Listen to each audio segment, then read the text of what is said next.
What's up, you Twitch, where the franchise guy coming at you again with another episode of MLB The Show 19 Road to Show featuring your Philadelphia Phillies. And right now, it's starting the episode off taking on the Marlins. Bishop and whomever that random guy is. They're having some fun right now. They're having a good old time.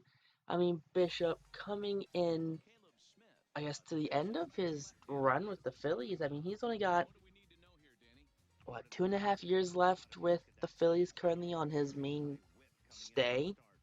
I mean, he's got 2 more years of arbitration left after this year. So hopefully, the Phillies and Chance Bishop can can work out a long-term deal. I mean, it would help out Chance a lot. He is a Philly guy, born and raised in New Jersey. But the problem is, he does not care who he is playing for. He just wants to win. So if that means taking Chance out west, playing with the Dodgers, taking him to the Central, playing with me at the Astros, something like that, Chance Bishop will be moving to a new team, probably if they can't reach an agreement on a new contract. But that's not for ways away. Let's talk about some baseball, and baseball is pretty wild right now. We're in playoff season right now. If you guys haven't watched, the postseason, all you guys should definitely get to that because the postseason has been nothing but wild. Let's go back 2 days ago when we had the Nationals taking on the Brewers. Brewers led the entire game until the bottom of the eighth, and that bottom of the eighth, Josh Hader, the guy who could do this, sit 9 out, 6 out saves, and he was just fine. He wasn't fine that one time. He wasn't fine. He didn't have control over his pitches. He couldn't locate his slider, and he had problems locating his fastball. But the thing was, everyone picked up that he wasn't locating a slider. He didn't have it. He couldn't grip it. He couldn't throw it. Couldn't get in the zone. So everyone knew he was only gonna throw the fastball. So everyone would just sit fastball every time. And then because we were sitting fastball, Juan Soto took advantage of it and got a bases clearing double. Doesn't help that that right fielder committed the first error of his season, which is always something you hate to see. You never want to see that happen, but it happened right there, and it's part of the game, right? That things like that do happen,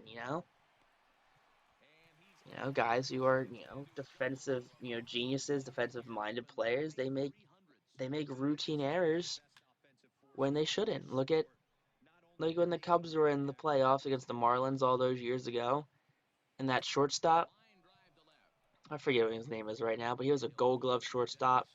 Had it made an error the entire season, had it made an error in like 600 some odd consecutive games, some crazy stat like that. It was like maybe it was like 3 years or something, 4 years. Hadn't let up an error in so long. And then the whole Steve Bartman thing happened, and then there's a ground ball to him, and he misplays it, doesn't get in front of it all the way. He bobbles that, and it's a downward spiral. It's truly a downward spiral. And people want to say, oh, well, the whole baseball thing, if you get your mind into it, it's one thing. If you get like a rally broken or you get a rally started, and something changes the momentum of a game, and momentum is a real thing. I mean, sure, players can have momentum, and players can have ride hot streaks, but a foul ball shouldn't have caused momentum like that for the Marlins. It was a foul ball. If anything, Moises Alou caused momentum for the Marlins because everyone saw his reaction. They saw how upset he was. But while we're talking about Cubs baseball, the Cubs won the World Series in 2016. Joe Madden is removed though from manager. He is let go. He will not be returning next season. And my one thing is what happened in that locker room? Joe Madden went from winning you a World Series 3 years ago to now you ran him out of town. I mean, what happened? Like, I'm confused. I'm not a Cubs fan. I don't know what happened behind closed doors. I'm not sure what happened. If it's problems with fans, if it's problems with front office or whatnot. But I I have zero idea what happened.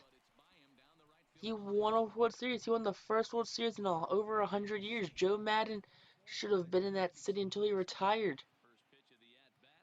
But now the Phillies are in the air with Gabe Kapler.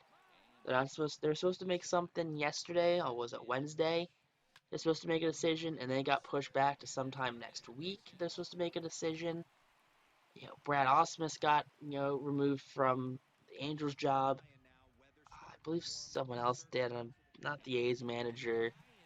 So I'm like 12. Mickey Callaway. Mickey Callaway got removed from the Mets managing position. But now there's like people are talking about Buck Showalter coming back out. Being the manager for the Mets or being the manager for the Orioles again. And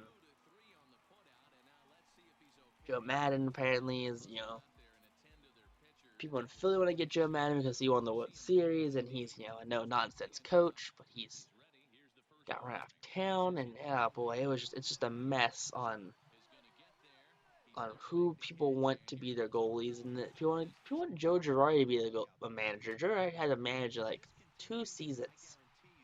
So I mean, look at John Gruden.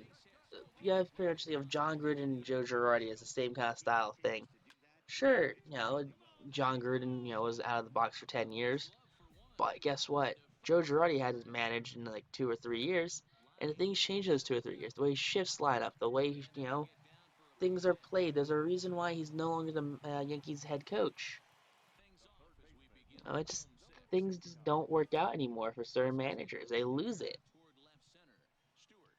But if Joe Girardi does come to the Phillies, it'd be the first time since 1934 that a manager that defeated an opponent in the World Series joined the team they defeated as their manager.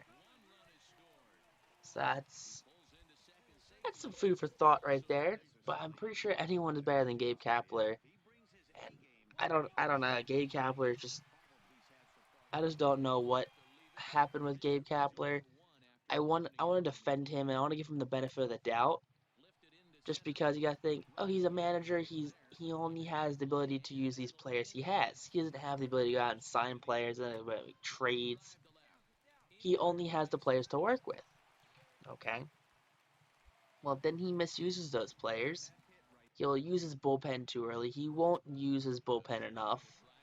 And he won't use certain players. Nick Williams for some reason should be starting, but he's not.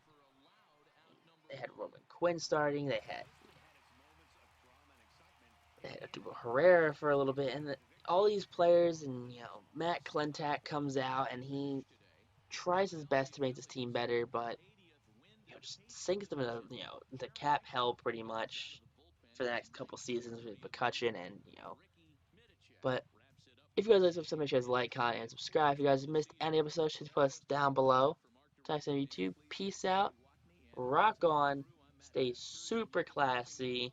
And tell me, guys, in the comments below, if you're still here listening to this, super long-winded outro, who do you got winning the World Series? Because I got Astros over Dodgers. That's who I got. But who do you guys think's going to be in it?